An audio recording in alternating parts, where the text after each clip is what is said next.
Gimana ya caranya itu nambah kaya, alias yang nambah tuh uangnya, bukan utangnya? Punya pertanyaan yang sama? Yuk dengerin.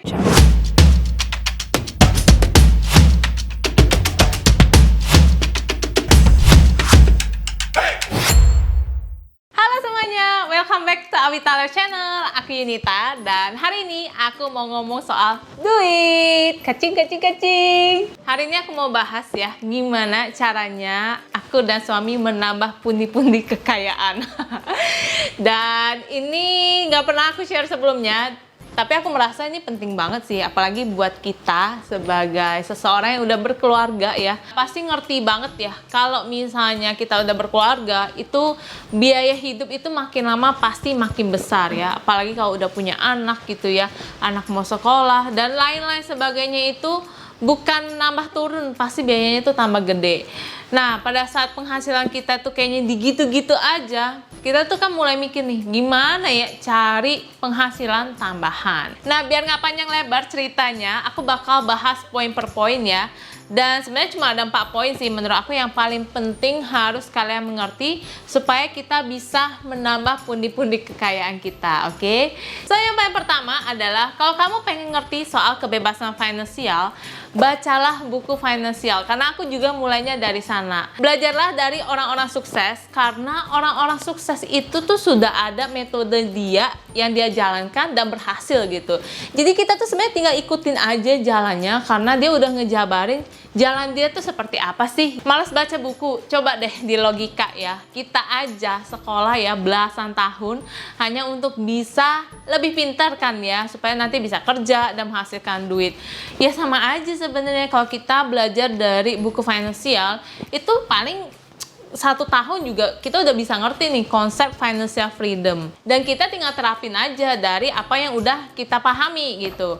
Nah, aku punya 1 buku rekomendasi ya, kalau kalian tuh kayaknya males banget baca buku, at least banget kalian baca buku yang ini, Rich Dad Poor Dad by Robert Kiyosaki. Ini aku rekomen banget karena dia bahasanya tuh simple banget ya, bahasanya sangat mudah dimengerti, nggak ribet-ribet ya.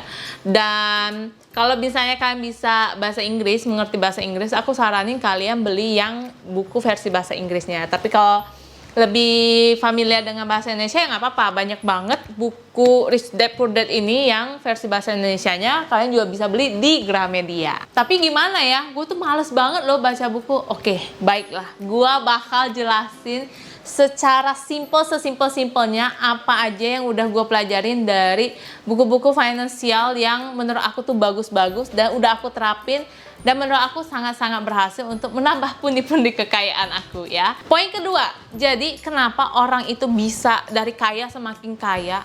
Karena mereka tuh harus mengerti satu konsep ini. Konsep yang paling penting yaitu balance sheet atau asset dan liabilities, dan juga income dan expenses ya, atau income statement. Nah, ini tuh udah paling basic banget harus kalian pahami. Jadi apa sih balance sheet itu? Balance sheet itu tuh neraca keuangan. Jadi di balance sheet itu ada kolom aset dan juga kolom liabilities. Nah, aset ini adalah sesuatu yang menghasilkan uang ke kantong kita.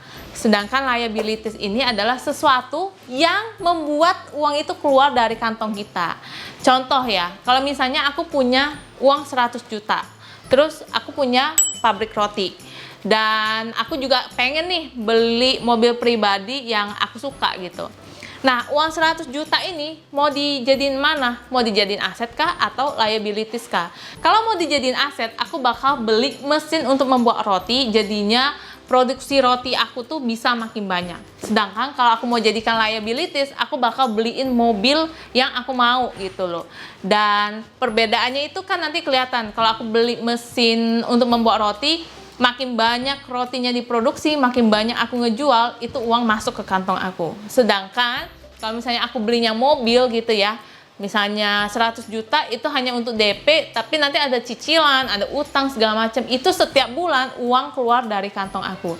Jadi konsepnya itu adalah kita fokus sama kolom aset ya. Jadi setiap tahun itu harus dilihat asetnya itu harus bertambah dan bertambah dan bertambah. Sedangkan liabilitiesnya itu berkurang dan berkurang dan berkurang.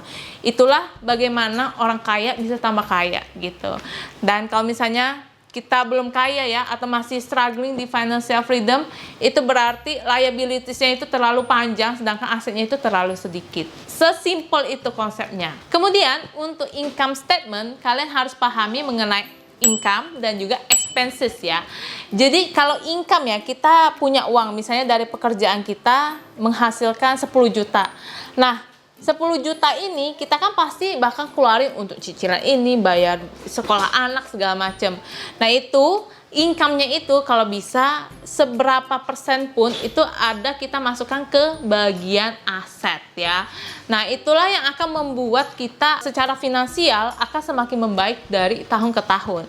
Tapi kalau misalnya income kita keluar untuk expenses yang jatuhnya ke liabilities, nah itulah, itu susah mau naik level gitu dari segi kebebasan finansial. Makanya kita harus pahami konsep yang sangat-sangat sederhana ini ya, balance sheet, neraca keuangan, dan juga income statement.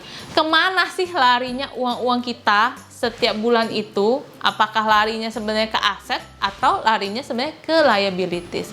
Sesimpel itu guys. Dan dari yang gue pelajari, orang kaya itu membeli hobinya dari aset yang menghasilkan. Contoh, aku pengen banget beli mobil mewah gitu. Gimana caranya aku membeli mobil mewah gitu? Aku harus punya aset yang menghasilkan uang untuk aku membeli mobil mewah gitu. Jadi misalnya aku punya bisnis gitu ya, bisnis aku ini harus menghasilkan sejumlah uang supaya dari hasil bisnis itu aku bisa membelikan hobi aku, mobil mewah, jam mewah, tas mewah, dan lain-lain sebagainya. Jadi jangan pernah gunakan uang yang untuk produktivitas ya, karena kita belum punya aset misalnya, tapi kita malah beli yang mewah-mewah, hobi-hobi kita itu. Karena jatuhnya yang mewah-mewah itu tidak menghasilkan uang ke kita, tapi malah mungkin menguras uang dari kantong kita.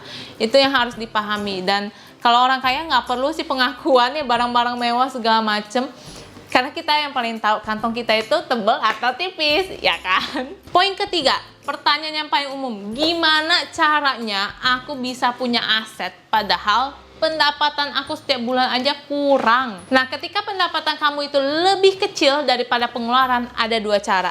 Yang pertama adalah meningkatkan pendapatan kamu, atau yang kedua, mengurangi pengeluaran kamu, oke? Nah, kalau aku sama suami lebih suka cara yang pertama. Kita lebih suka meningkatkan pendapatan daripada menurunkan pengeluaran. Ketika sumber pendapatan kita itu makin gede, otomatis ya pengeluaran kita juga makin gede. Tapi yang paling penting endingnya adalah asetnya bertambah, liabilitiesnya berkurang. Jadi dulu kita cuma punya dua sumber penghasilan ya, yaitu dari pekerjaan aku dan juga pekerjaan suami, sama-sama kerja.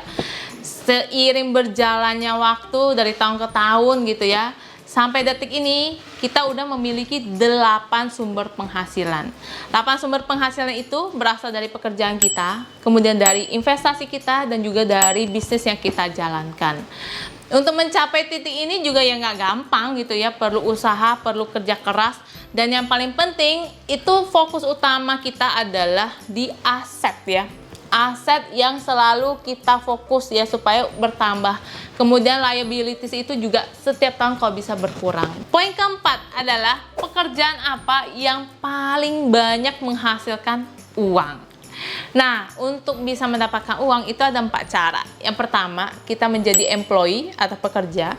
Yang kedua adalah self-employed, bekerja untuk diri sendiri. Yang ketiga, kita menjadi business owner ya, pemilik usaha. Dan yang keempat, kita menjadi investor. Nah, kalau misalnya employee itu artinya waktu sama dengan uang. Kita bekerja di kantor 8 jam sehari, nanti setiap bulan dapat gaji sekian. Jadi itu konsep sebagai seorang pekerja. Kemudian kalau self-employed itu waktu yang kita dedikasikan untuk bekerja sama dengan uang gitu. Jadi kalau kita produktif bekerja, uangnya makin banyak. Tapi saat kita tidak produktif, ya nggak ada uang gitu. Nah, kalau yang business owner itu uang bekerja dengan kita. Kita menciptakan sistem supaya uang itu terus-terusan masuk meskipun kita lagi nggak aktif kerja, meskipun kita lagi tidur gitu ya, terus mungkin kita lagi holiday, itu uang tetap masuk. That's business owner. Kemudian investor ini juga uang yang bekerja untuk kita ya, uang yang kita tanamkan di suatu investasi itu akan menghasilkan uang yang lebih banyak. Nah, dari 4 cara ini paling gampang yang mana sih? Pastinya employee. Tapi yang paling menghasilkan pastinya business owner ataupun investor. Kenapa bisa kayak gitu? Karena kalau menjadi pekerja kita punya batasan gaji. Karena kita juga punya batasan tanggung jawab. Sedangkan kalau menjadi business owner dan juga investor, itu batasan tanggung jawabnya itu unlimited. Makanya kita juga bisa mendapatkan penghasilan yang unlimited. Tapi kalau bisnisnya nggak berhasil, kita juga punya resiko bangkrut ya.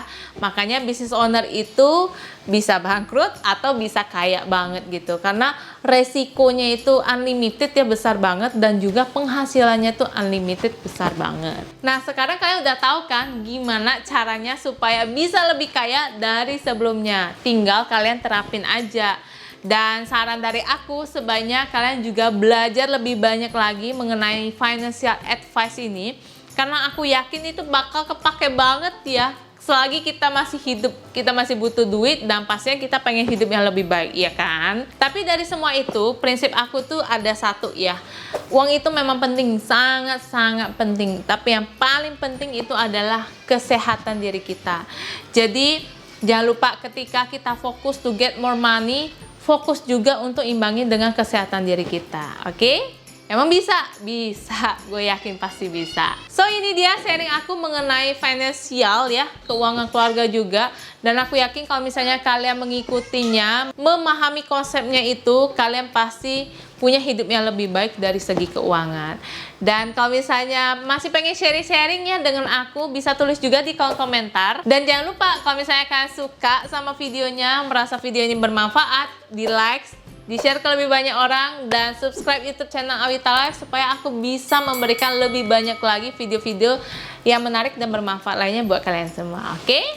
Thank you for watching and I'll see you next time. Bye-bye!